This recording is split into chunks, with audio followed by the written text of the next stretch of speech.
सबसे पहले महादेव के चरणन में हमार प्रणाम बा। हमार प्रणाम स्वीकार होखे।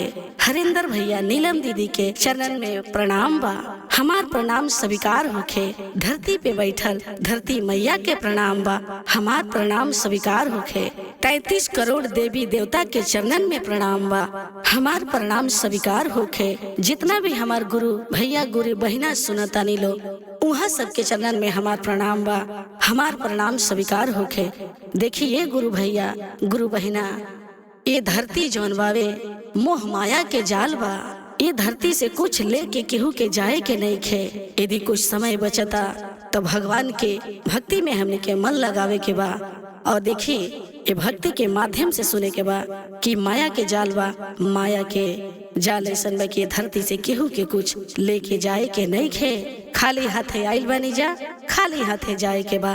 ताई रुआ सब ई कथा जौन बा तौन अंत तक सुनी और हर हर महादेव जरूर लिखी कमेंट बॉक्स में। और हमार गीत अच्छा लागे तो शेयर लाइक सब्सक्राइब जरूर करी। हर हर महादेव।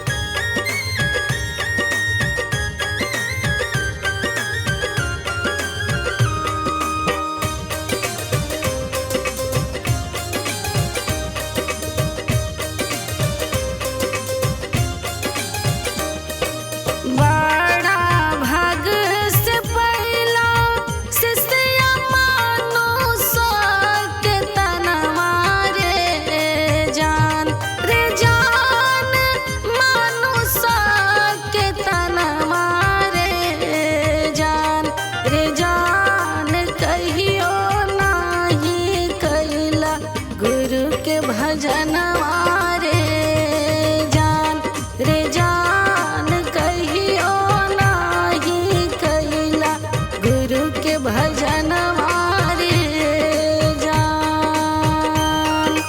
बड़ा भाग से पहला शिष्य मानुष के तनवा रे जान रे जान मानुष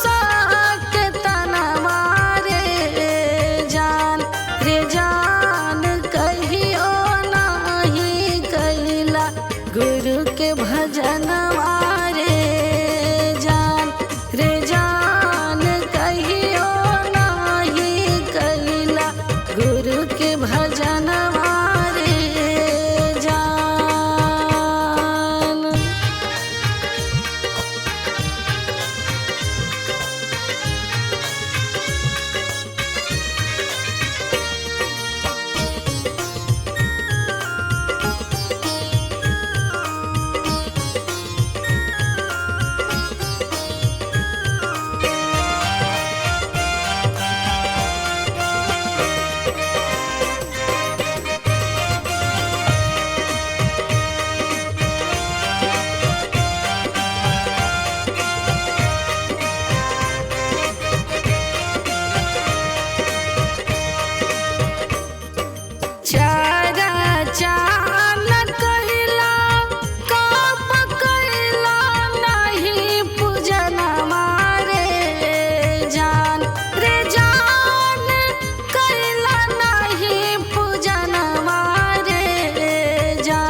केसरिया